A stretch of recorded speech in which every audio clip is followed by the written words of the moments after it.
Democratic leader Hakeem Jeffries is now speaking following the House passing that short-term government spending agreement. Let's listen to what he has to say. Turn the light off. I turn the camera. I know. Good evening, everyone.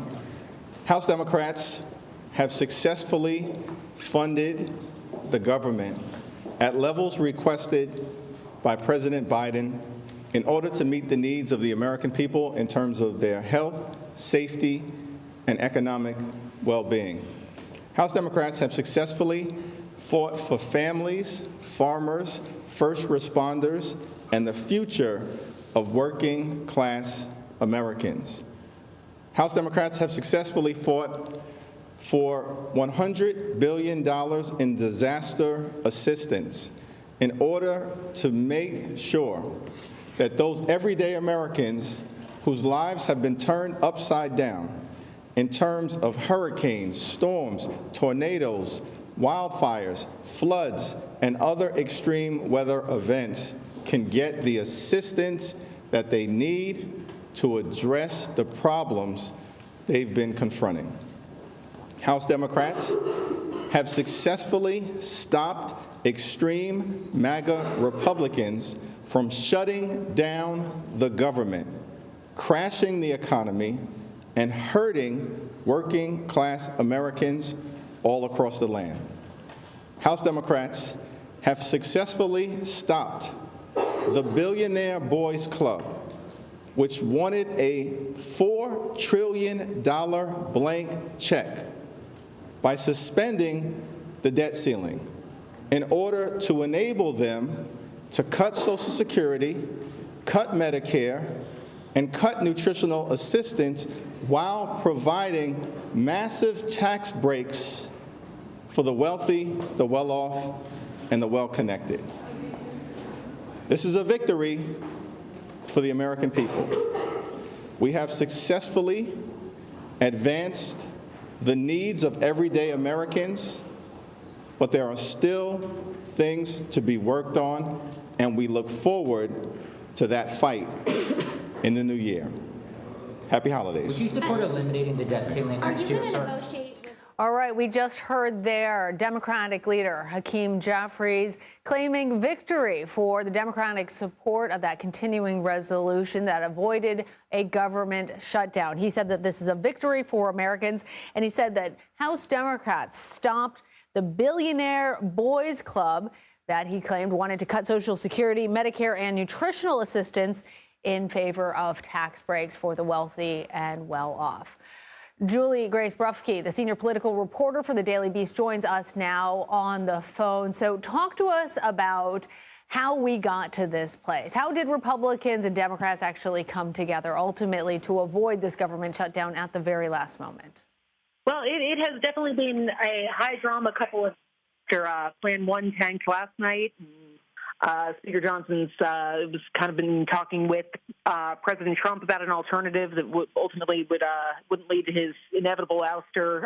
So he seems to be in good graces with Trump right now. So they're looking to take care of the debt ceiling, possibly in the reconciliation bill. And Democrats are definitely kind of concerned about that early next year, but ultimately managed to get a slimmed down package with cutting the demands of the debt ceiling in there.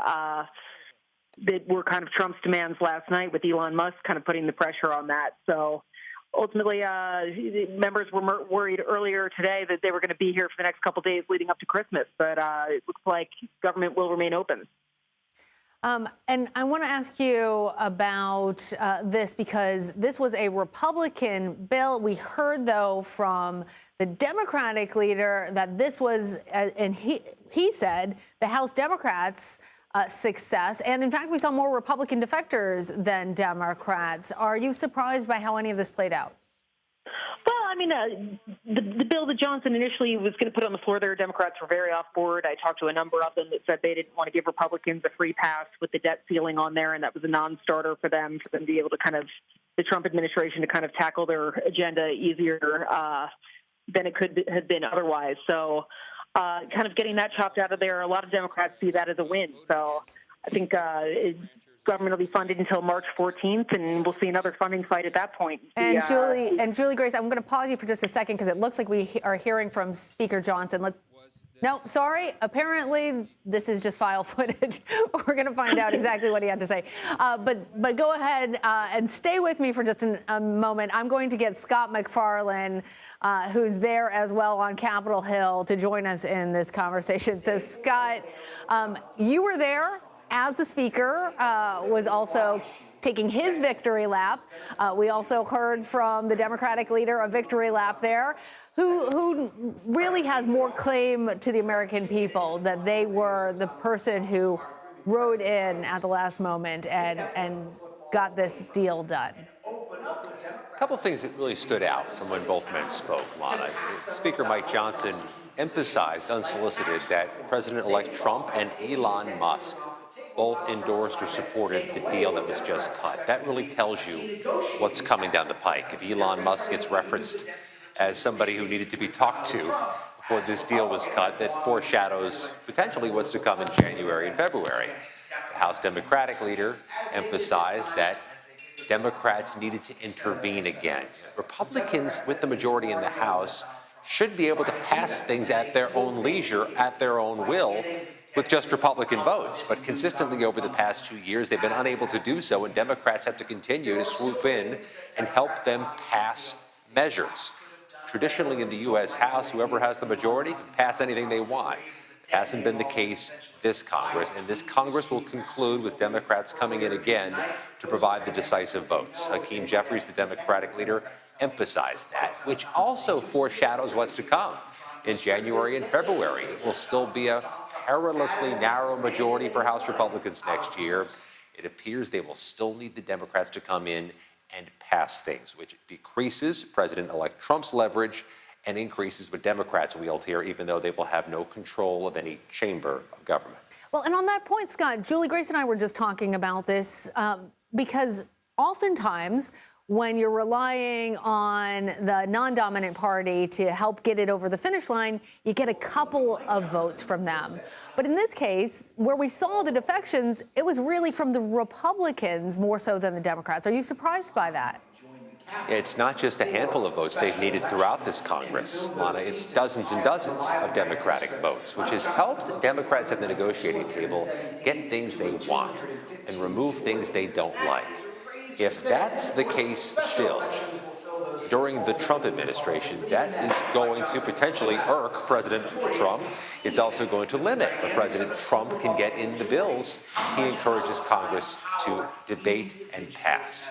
This, to me, is chapter one of a book we're going to see many chapters of beginning in 2025. This type of rhythm, this type of political back and forth is going to be the same thing in early 2025. Let's see how everybody involved navigates that and carries that. But is this book Shakespeare or is it Tolstoy, Scott? I'm still waiting to figure that one out.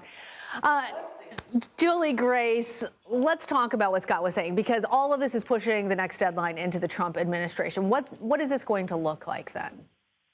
Well, it's going to be interesting. I've talked to a number of GOP lawmakers that are already a little bit exasperated after seeing the first bill go down last night, where they are bracing themselves for 2 years of chaos. And a lot of them kind of anticipate that they're going to need a lot of Democratic votes to get some of these priorities or things they're going to need to get passed over the finish line. And even that some of the moderates have kind of cast out that now that Trump is coming in as a lame duck, that he might not have the same grasp that he did during his previous term. So it's going to be kind of interesting how he navigates that and how some of these primary threats to some of these people that voted against this bill that he endorsed kind of pan out there. But everybody's kind of racing for a wild ride.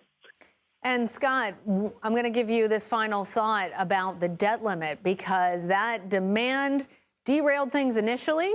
It derailed things initially when Musk and Trump said, we need to have the debt limit raised, and so this first deal isn't going to work. Then when the debt limit was raised, Democrats said, well, we're not going to be involved with this one. Ultimately not included, but that's something that Trump has said is very important. So where is the state of play for that issue? It has the potential of being the most pivotal fight of 2025. It's just that big a deal. If you look historically at the debt ceiling, you're going to get hypocrisy all over the place. So leave that in the past. If you look next up for the debt ceiling, if it comes up in January, February, or March, it's not like a government shutdown. You can't let it start. You can't have a shutdown of a few days with the debt ceiling. You breach it, it could be potentially apocalyptic to the economy. So a deal must be reached. And it has to go through the same obstacle course this went through. You're going to see a potentially knockdown, drag-out fight between all the parties that were involved here on the debt ceiling, and you can't let that go past midnight. So that has the potential of choking the rest of the legislative calendar, but also being the pivotal, perhaps highest profile fight between Donald Trump, the Congress, especially the Democrats in the U.S. House. All right. Scott MacFarlane, Juliegrace Brufke, thank you both.